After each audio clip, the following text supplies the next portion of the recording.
Hello, good morning. Morning, ma'am. How are you? I'm fine, thank you, Kamal. How are you? I'm good. Okay, Kamal, we are proceeding to the speaking today. So first, I'll provide you an overview of what is speaking and what is the duration, how many role plays are there. We'll tell you a bit about assessment criteria, how you will be assessed, and then we'll explain you some useful language that you can use in your exam. Okay, some useful language and expressions that you can use in your exam. So this is the complete overview. The test starts by a warm-up conversation that is not being assessed at all. Okay, this if this part is only to make you comfortable with the examiner, where the examiner will explain you the test format, will ask you some questions about personal questions about your interest, your experience. By the way, this part is not being assessed. Once you are comfortable, then the exam will start, and in which you have two role plays. In the first role play, examiner will give you a role play card on which there is a text written that will guide you what to say.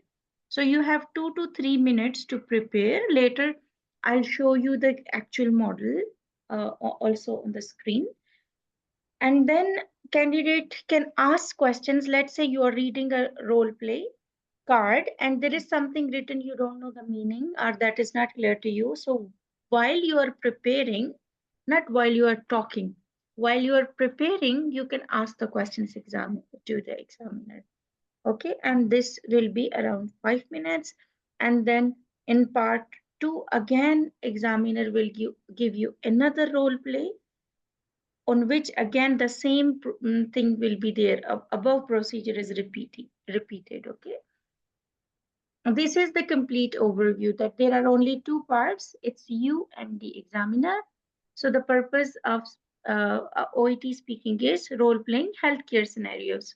So it will be an interaction with the examiner who will behave like a patient or a relative of a patient or a carer of a patient. And you will assume like you are a nurse. Then how do you assist your patients? Okay, so you will have a conversation with your interlocutor, and then he or she will behave like they are patients. So as I said earlier, 2 to 3 minutes warm up, no score, but role plays, you will get score. Now, what is the assessment criteria? You get 3 marks each. One for clinical communication criteria, and the other one is linguistic, that means language criteria, where you get 6 marks on each part. So the first one is relationship building. You get 3 score for your relationship building. What is this? Because as you are a nurse and you know how to make the patient comfortable while talking to you. So you are creating a relationship with the patient in such a way that he feels comfortable telling you about his or her pains. Say there are some nurses that the patient feel comfortable talking about whatever they feel. And number two is you are understanding their perspectives.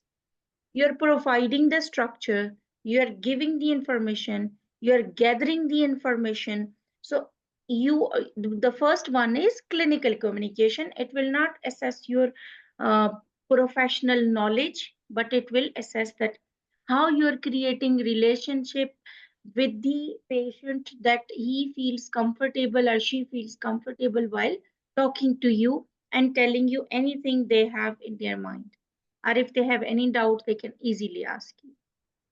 So it means you need to be polite, and when you are giving the information, the patient should understand the procedures that you are explaining. When you're gathering the information, it should also be appropriate, because when you will gather the information appropriately, then only you can explain the procedure appropriately. Then the second one is linguistic criteria, where you are getting the score for intelligibility, fluency, appropriateness of language. then grammar, resources of grammar and expressions. This is how you are being assessed. So when the card, role play card is given to you, you need to identify the key points, that what are the patient concerns and what is your task. Your main, you will get a lot of information on it, but your main concern will be to know what is the patient concern, whether he is worried and what is his concern, and then you check about your task, what you need to do. Then you are focusing on specific language that is used. When you will start your speaking, you need to make the patient comfortable by introducing yourself first, because sometimes patient will not start immediately talking. So you started by yourself by saying good morning, good afternoon, with a very cordial and a very nice manner that the patient feel comfortable about it. I'm using the word patient again and again because I want you to assume that the person who is sitting in front of you is not interlocutor or even the examiner. You feel like the person in front of me is really a patient. So you started by an introduction, so you don't forget to introduce yourself. Good morning, I'm Kamwal, one of the nurses here. How can I assist you today? Or you are saying my name is and I'll be looking after you today. So from this, you will start talking. So how do you get information? There is some specific language that you're using. For instance, you started by saying, what brings you along here today? Okay, you can make a screenshot or a picture of this, and then based on the card, you can select any. When you are talking about, you can select any sentence from here. Depending on the situation, you can use any specific sentence from this list. When you're talking about asking about the location of the problem, for example, a patient is complaining about sensation. So you said, where is the sensation? Or could you tell me where it hurts? Or can you tell me where it hurts? When you're asking about the duration, you can ask, when did it start? How long have you had it? You can also check about, is the pain dull or sharp? You want to make the things clear. Don't forget these things because you are getting, remember, you're in the assessment criteria, it is mentioned how you are gathering the information and how you're providing the information. So when you're gathering the information, then you are asking about this, the location of the problem. You're asking about the duration of it, and you are also talking about how is the pain, is it very severe, or it's sharp or dull, or could you describe the pain so you can understand the condition of the patient. Then to clarifying the details, you are asking questions. Okay, and this is also important to ask questions. If you won't ask, you won't gather the you won't get the score of gathering the information. So again, you can make a screenshot of this and then try to use these sentences while you are even in your regular mm, profession, when you're going to the hospital or the clinic, then you can use them. So how you're acknowledging patient's feeling, I'm just giving you two sentences further because you have only two role plays. So two sentences are enough. One you can use in the one, second you can use in the second. Because if there is a long list also, you become confused that what should I say here? Okay, for every situation, I'm providing you two sentences that you can use. So when you're acknowledging the patient's feeling, what you can see, I can see that you are feeling and that whatever the emotion the patient has, I can see that you are feeling nervous and it's completely understandable. Okay, in one role play, you can use this. And the second one, you can use the second. It sounds like you're quite worried about this. Let's talk about what's going on. Kamal, when there is a long list of sentences, then you become confused what to use now. So it's better to not to keep a lot of vocabulary and phrases, just make it normally the way you are talking in your hospital or clinic. And keep only two sentences in mind. When you are explaining the procedure or the treatment, you can say, let me explain. You need to explain the patient what we will be doing today. And in the second role play, if you're supposed to say the same, you can say this procedure involves, and then you just briefly explain the procedure. And you also say it's quite routine. So the patient will feel like it's normal. When you are clarifying the purpose, you can use these two sentences. You can say the purpose of this procedure or this test, let's say it's about the blood test or anything, to ensure that, and then you are explaining brief about the benefit of it. And in the second role play, you can say we are doing this to help, and then give the reason. And it's important because, and then you are giving the explanation. When you're addressing the concerns, some patients, interlocutor will say you somewhere that I'm really nervous about it. I'm concerned that what if it happens like this? Then your response should be something like, I understand your concern about, then whatever their concern is, but please rest assured that, and then you explain for the safety.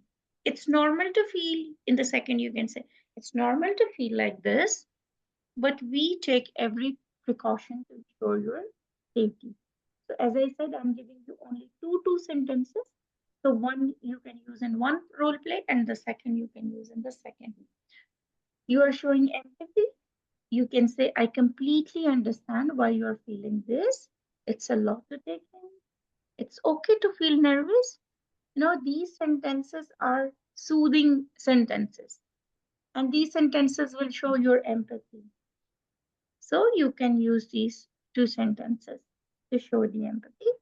And when you are offering reassurance, when the patient will feel like they are in good hands, they will feel more confident on the procedures, whatever you are saying. So you can say, you are in good hands. We have done this many times. People always trust on some experienced people.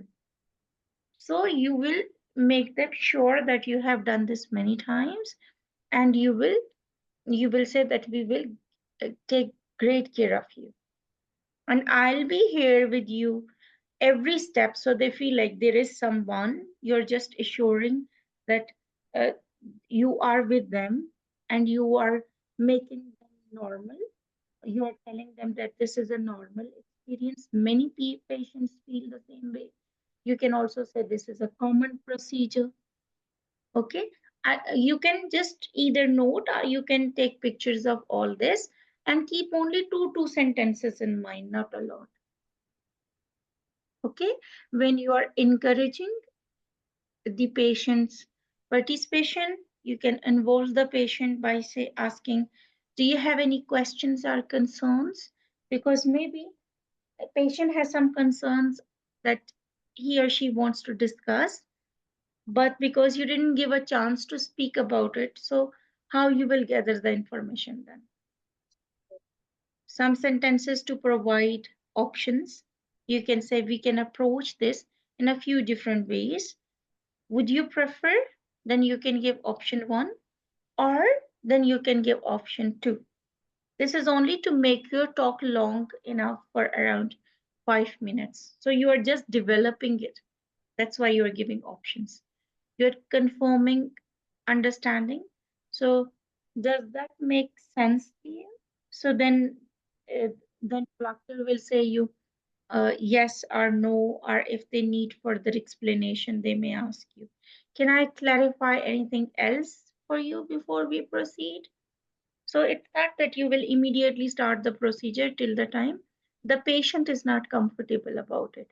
You can summarize the next steps once everything is done, decided. Again, you will summarize. You will say, so moving forward, we will, then you are telling about the next step, or just a recap, we will be doing this.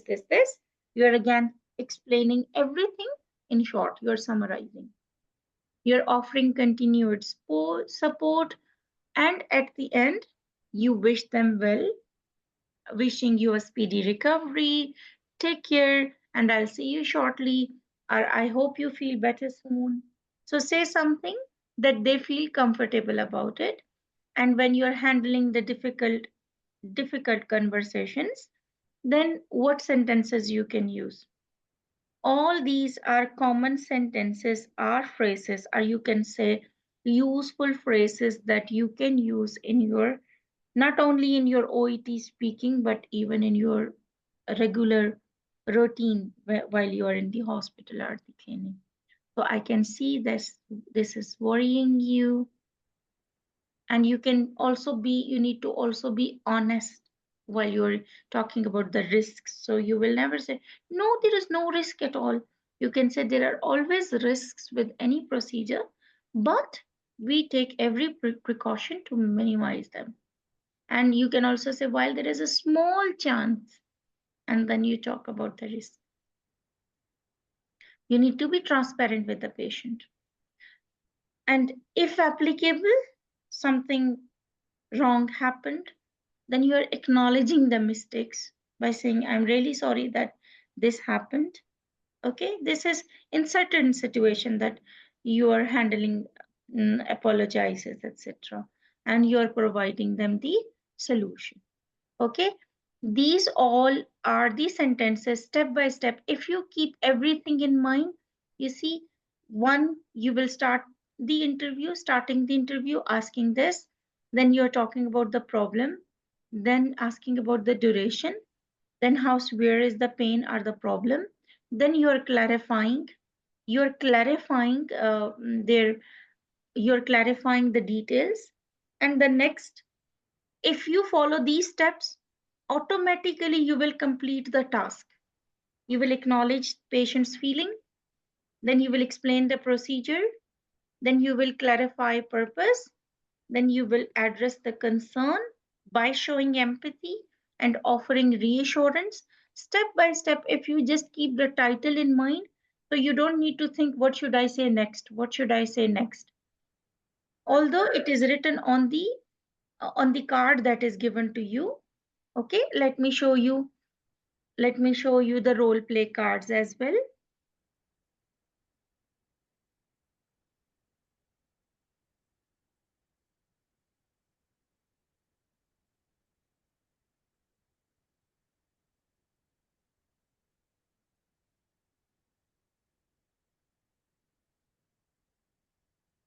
So this is something like a role play. You have both the parts. There is one part for the patient, means this is for interlocutor, for the examiner, and the second part is for you. But you need to read this also, because it will give you an idea about the condition of the patient, that whether he is worried about it, or it's an emergency situation, or what are the patient's concern, because the examiner will pretend like exactly like a patient. So he may not speak properly, he may not explain you the things properly. So this card will help you. So you can see the situation, it's the hospital. What ward is this? So you can understand that the person is not really seriously injured, but lost blood. So this will give you a complete explanation of what is the condition of the patient. Read all the setting, read about the patient quickly, then you can see that the patient is really upset and is showing fear that maybe he or she will get HIV, and he's responding to nurse. He just want to check what nurse says about it, and he wants to know the explanation from the nurse about the procedure and risk involved. So you can see that the patient is really concerned about this, that he may get HIV. And second is, he wants to know the risks involved, although uh, he was less injured. And eventually you need to make the patient agree to this. So the patient will be agree only when the nurse is making the things very clear, then only he will be agree, and this will be your part. Okay, this is your part. You have two parts. This is for the patient and this is for you.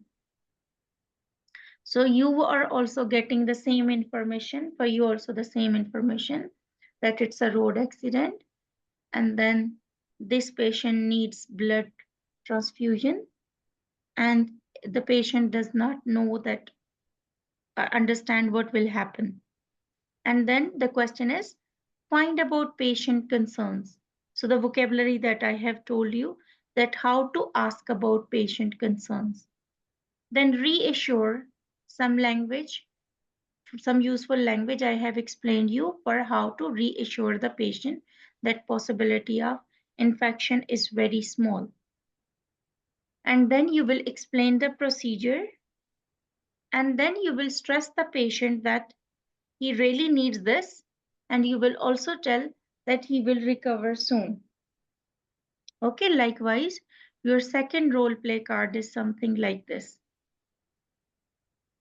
So you are getting a parent whose son has been injured, who has cut his finger. You will read like this, and then the task, this task is for the parent. That means it's for the examiner. He will play this part, and that will be your part. So again, find out how the cut happened. So you will be asking questions. Just one key I will say, you try to speak more than the examiner, because you are explaining, you are gathering the information. So if patient is talking everything and you are not speaking it because it's the speaking test, then you will get less band score. So you ask, you inquire, don't wait for the patient to explain everything by himself or herself, but you try to inquire by yourself. Okay? So that's it for the speaking overview part. If you have any questions, you can ask. I'm just summarizing that what we have done today. I have explained you about the speaking overview in OET for the nursing profession, that how is the exam like, okay, what is the pattern, how you are being assessed, how much score do you get, and after that, what useful language you can use for your OET speaking. Okay, do you have any questions?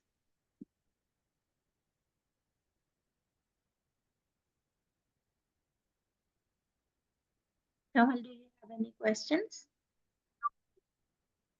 No? Okay, so I'll just end up this now. Okay.